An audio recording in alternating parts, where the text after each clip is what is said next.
Shri M A baby അടക്കമുള്ള നേതാക്കൾക്ക് മിസ്സായ ഒരു കാര്യമുണ്ട് ഇന്നലെ ഇവിടുത്തെ തിരക്കുകൾക്കിടയിൽ. കാരണം ഒരു ഗംഭീര സെമിനാർ സ്റ്റാലിനും മുഖ്യമന്ത്രിയും ഒക്കെ പങ്കെടുത്തുള്ള അത് മിസ്സായി. അതിൽ പങ്കെടുക്കാൻ കഴിഞ്ഞില്ല. അതിൻ്റെ ഒരു ഔട്ട്കമ്മിനെ കുറിച്ച് കൂടി എങ്ങനെയാണ് പാർട്ടി വിലയിരുത്തുന്നത്? ഇത് മുന്നോട്ട് കൊണ്ടുപോകേണ്ട ഒരു പ്രവർത്തനമാണ്. കാരണം ഭാവി ഇന്ത്യയുടെ ഐക്യത്തിന് ഏറ്റവും ആവശ്യം ഈ ഫെഡറൽ ഫിസിക്കൽ അറേഞ്ച്മെൻറ്റ്, ധനകാര്യ വിനിയോഗത്തിൽ സംസ്ഥാനങ്ങളുടെ അവകാശങ്ങൾ കാസൂക്ഷിക്കപ്പെടണം എന്നുള്ളതാണ്. GST വന്നതോടുകൂടി പെട്രോളും അതുപോലെ തന്നെ മറ്റേ രാത്രി കഴിക്കുന്ന വാട്ടീസും അങ്ങനെയുള്ളതൊഴികെ ബാക്കിയെല്ലാം നികുതി പിരിക്കുന്നത് കേന്ദ്രമാണ്. അപ്പോൾ ഇത് വിതരണം ചെയ്യാനുള്ള ഒരു സംവിധാനം ഭരണഘടനയിൽ തന്നെ പറയുന്നുണ്ട്, ഫൈനാൻസ് കമ്മീഷനുകൾ. അപ്പോൾ നമുക്കറിയാം 10ാം ഫൈനാൻസ് കമ്മീഷൻ 3.8% സംസ്ഥാനങ്ങൾക്ക് വിഭജിക്കുമ്പോൾ കേരളത്തിന് നൽകിയിരുന്നു. അത് നേരെ പകുതിയായിട്ട് 1.9% കുറഞ്ഞിരിക്കുകയാണ്. മറ്റൊരു കണക്കുണ്ട്, ഈ 25 ലക്ഷം കോടി രൂപയാണ് പല പദ്ധതികളിലായി കേന്ദ്ര ബഡ്ജറ്റിൽ സംസ്ഥാനങ്ങൾക്ക് വേണ്ടി നീക്കിവെച്ചത്. അപ്പം കേരളത്തിൻ്റെ ജനസംഖ്യ ഇപ്പോൾ 2.8%. അതനുസരിച്ച് കേരളത്തിൽ വിവിധ കേന്ദ്രാവിഷ്കൃത പദ്ധതികളിലും മറ്റുമായിട്ട് ലഭിക്കേണ്ടിയിരുന്നത് 70,000 കോടി രൂപയാണ്. അതിൻ്റെ പകുതിക്കടുത്ത് മാത്രമേ കിട്ടത്തുള്ളൂ. അപ്പം ഹീനമായിട്ടുള്ള വിവേചനമാണ്. അത് കേരളത്തിനെതിരായിട്ട് മാത്രമല്ല, കേരളത്തിനോട് ഒരു വൈരാഗ്യത്തോടു കൂടി, പകയോടുകൂടിയുണ്ട് കർണാടകവും തമിഴ്നാടും മറ്റ് സംസ്ഥാനം. അപ്പം ഈ സംസ്ഥാനങ്ങൾ കൂടി ചേർന്ന് സംസ്ഥാനങ്ങളുടെ അധികാരാവകാശങ്ങൾ സംരക്ഷിക്കാൻ വേണ്ടിയിട്ടുള്ള പ്രവർത്തനം നടത്തണം. യഥാർത്ഥത്തിൽ അഖണ്ഡ ഭാരതത്തെക്കുറിച്ച് സംസാരിക്കുന്ന RSSും BJPയും ഇന്ത്യയെ ഭിന്നിപ്പിക്കുന്ന, ശിഥിലമാക്കുന്ന നയങ്ങളാണ് ഇത്തരത്തിലുള്ള ഫെഡറൽ സമീപനങ്ങളെ അട്ടിമറിച്ചുകൊണ്ട് അവർ കൈകാര്യം ചെയ്യുന്നത്.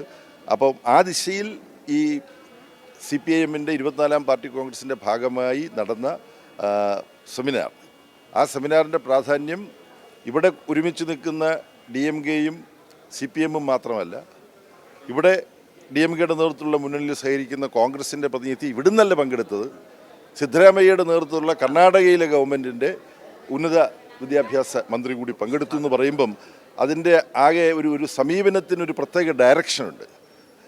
ഇടതുപക്ഷവും ഇന്ത്യയിലെ ഇന്നത്തെ പ്രതിപക്ഷ പാർട്ടിയായ കോൺഗ്രസും DMK പോലുള്ള കരുത്തുറ്റ ഒരു പ്രാദേശിക പാർട്ടി പറഞ്ഞ യോജിച്ച സമരം അത് വളരെ പ്രകടമായ ആളുകൾക്ക് ബോധ്യപ്പെടുന്ന ഒരു സാഹചര്യമായിരുന്നു.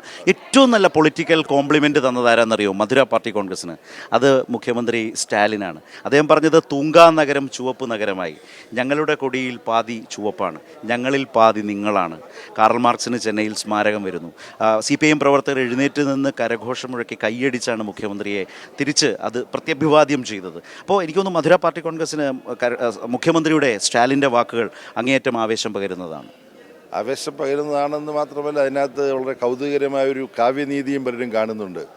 മാർക്സിൻ്റെ പ്രതിമ ചെന്നൈയിൽ സ്ഥാപിക്കുമെന്ന് പ്രഖ്യാപിക്കുന്നത് സ്റ്റാലിനാണ്. അദ്ദേഹം അങ്ങനെ തന്നെയാണ് പറഞ്ഞത്. ആ പേര് യാദൃശ്യമായി വന്നതല്ല. കരുണാനിധിയെല്ലാം പിന്തുടരുന്ന ദ്രവിഡിയൻ രാഷ്ട്രീയത്തെ കുറച്ച് ഇടതുപക്ഷത്തിൻ്റെ അടുത്തേക്ക് കൊണ്ടുവരുന്ന ഒരു കാഴ്ചപ്പാടുണ്ട്.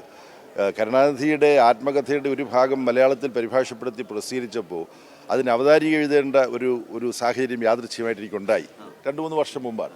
അപ്പോഴാണ് ഈ കരുണാനിധിയുടെ രാഷ്ട്രീയ ജീവിതത്തിൻ്റെ ആദ്യഘട്ടത്തെ മനസ്സിലാക്കാൻ കഴിഞ്ഞത്. അപ്പോൾ ഇടതുപക്ഷവുമായിട്ട് വലിയ അടുപ്പമുണ്ടെന്ന് മാത്രമല്ല, സമരഭരിതമായൊരു ജീവിതമാണ്. പുള്ളി കല്യാണം നടത്തി കൊടുക്കുന്ന ആളായിരുന്നു. അവസാനം നേതാക്കന്മാരാണ് കല്യാണം നടത്തി കൊടുക്കുക. അവസാനം പുള്ളിയുടെ കല്യാണത്തിന് തീയതി നിശ്ചയിച്ചു. അങ്ങനെ കല്യാണത്തിന് വധുവെല്ലാം വന്നു. അപ്പോൾ വേറെ നേതാക്കന്മാരൊന്നും വരണ്ട, നിങ്ങൾ തന്നെ മതി എന്ന് പറഞ്ഞിട്ട് അങ്ങനെ നിൽക്കുമ്പോഴാണ് ഒരു പ്രകടനം വരുന്നത്. അപ്പോൾ നീ ഇവിടെ നിൽക്കുന്നു പറഞ്ഞ് ഇവർ വധുവിൻ്റെ പാർട്ടിക്കാരെ അവിടെ ഇരുത്തിയിട്ട് പുള്ളി പ്രകടനത്തിന് പോവുക. അവസാനം മണിക്കൂറുകൾ കഴിഞ്ഞിട്ട് പ്രകടനത്തിൽ മുഴുവൻ പങ്കെടുത്ത് അത് ഭാഷാപരമായിട്ടുള്ളൊരു വിഷയത്തിലാണ്, ഹിന്ദി വിരുദ്ധ സമരമാണ്. അതെല്ലാം കഴിഞ്ഞ് പുള്ളി 3-4 മണിക്കൂർ കഴിഞ്ഞിട്ടാണ് ഒന്ന് കല്യാണത്തിൽ. അപ്പം സ്വന്തം കല്യാണം പോലും മണിക്കൂറുകൾ മാറ്റിവെക്കാൻ തയ്യാറാകുന്നത് പോലുള്ള ഒരു വലിയ ജനകീയ രാഷ്ട്രീയ ശൈലി DMKയ്ക്കുണ്ട്. DMKയുമായിട്ട് പല വിയോജിപ്പുകളും CPIMനുള്ളപ്പോൾ തന്നെ ഈ തമിഴ്നാട്ടിലുണ്ടായിട്ടുള്ള ഈ കൂട്ടുകെട്ട് എന്ന് പറഞ്ഞാൽ വളരെ പ്രധാനമാണ്. ഇന്ന് ഏതൊരു സ്റ്റാലിൻ്റെ പ്രസംഗത്തിൽ നിന്ന് കൊടുത്തിട്ടുള്ള ശീർഷകം DMKയെയും ഇടതുപക്ഷത്തെയും ഭിന്നിപ്പിക്കാൻ ആരും നോക്കണ്ട എന്നാണ്.